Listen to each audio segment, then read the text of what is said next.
Hello बच्चों, आज के वीडियो में हम सीखेंगे कि ग्रेविटेशनल फोर्स ऑफ अट्रैक्शन क्या होता है और उससे रिलेटेड जो हमारा लॉ ऑफ ग्रेविटेशन है that was proposed by Newton, वो सारा चीज हम इसमें कवर करेंगे। यहाँ पे मैंने लिख दिया हम ग्रेविटेशनल फोर्स ऑफ अट्रैक्शन क्या होता है। और इट इज क्वाइट फैसिनेटिंग कि हम ये सारा चीज जानने के बाद ये एग्जैक्टली पता कर सकते हैं कि सन हमारे अर्थ पे कितना फोर्स लगा रहा है या फिर अर्थ मून पे कितना फोर्स लगा रहा है। ये सारा चीज हम पता कर सकते हैं जानने के बाद, है ना। तो स्टार्ट करते हैं। सबसे पहला चीज की ग्रेविटेशनल फोर्स ऑफ अट्रैक्शन होता क्या है। किसी भी दो बॉडीज के बीच में पूरे यूनिवर्स में हम चाहे कितना भी छोटा से छोटा बॉडीज ले ले या बड़ा से बड़ा बॉडीज ले ले, जैसे फॉर एन एग्जांपल हम दो डस्ट पार्टिकल्स को अज्यूम करते हैं, दोनों के बीच में ग्रेविटेशनल फोर्स ऑफ अट्रैक्शन हमेशा एक्टिव रहता है। या फिर उससे अगर हम बड़े बड़े बॉडीज के बारे में बात करें, जैसे दो सेलेस्टियल बॉडीज हम ले लेते हैं, जैसे एक सन और एक हमारा अर्थ, तो इन दोनों के बीच में भी ग्रेविटेशनल फोर्स ऑफ अट्रैक्शन हमेशा एक्ट कर रहा होता है। तो एग्जैक्टली ये हमारा जो ग्रेविटेशनल फोर्स ऑफ अट्रैक्शन है ये हमेशा अट्रैक्टिव होता है नेचर में, नॉट लाइक मैग्नेटिक और इलेक्ट्रोस्टैटिक फोर्स। मैग्नेटिक फोर्स या electrostatic force both of them can be either repulsive और अट्रैक्टिव इन नेचर, लेकिन ग्रेविटेशनल फोर्स ये हमेशा अट्रैक्टिव होता है नेचर में। तो स्टार्ट करते हैं, देखते हैं जरा ये ग्रेविटेशनल फोर्स किसी भी दो बॉडीज के बीच में, जैसे मान लेते हैं ये हमारा सन है, ये हमारा सन है और ये रहा हमारा अर्थ। तो इन दोनों के बीच में gravitational force of attraction act कर रहा है।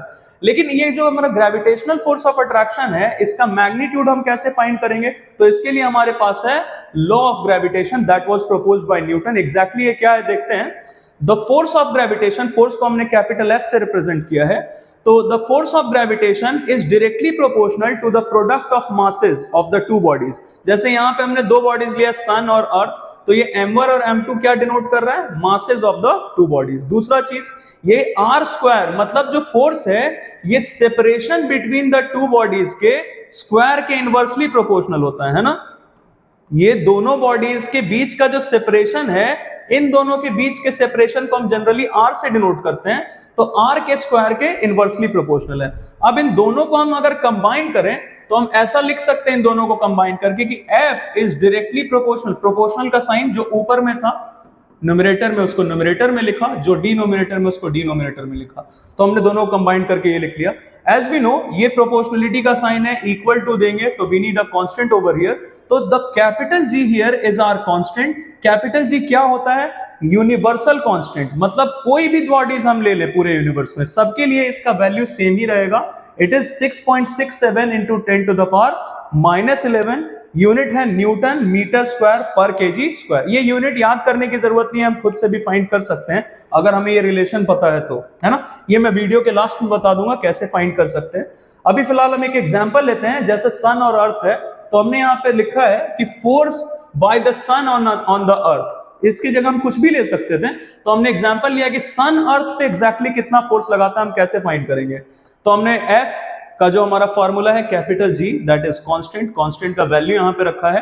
दूसरा m1 और m2, तो हमने लिया है mass of sun, mass of सन होता है 2 into 10 to the power 30 kg और मास ऑफ अर्थ अप्रोक्सीमेटली होता है 6 into 10 to the power 24 kg।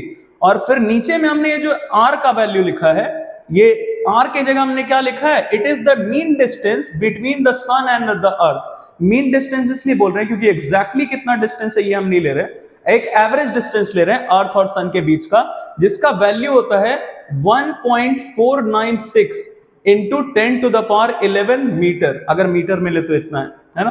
तो ये r के जगह, सेपरेशन की जगह हमने ये वैल्यू रखा और इसका कर देंगे हम स्क्वायर, क्योंकि यहाँ पे r स्क्वायर हमें दिख रहा है।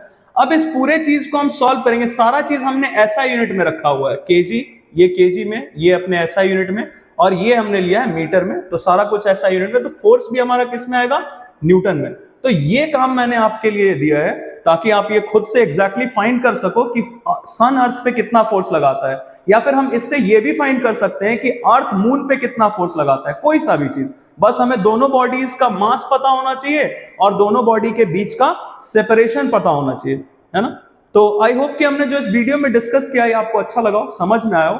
इसके अलावा एक और चीज है इसमें कि स्मॉल जी, मतलब एक्सेलरेशन ड्यू टू ग्रेविटी का जो वैल्यू होता है वो 9.8 मीटर पर सेकेंड स्क्वायर ही क्यों है, और एग्जैक्टली वो हम फाइंड कैसे कर सकते हैं, तो it is quite interesting. We shall discuss about this thing also in the next video. Okay, keep watching and thank you very much.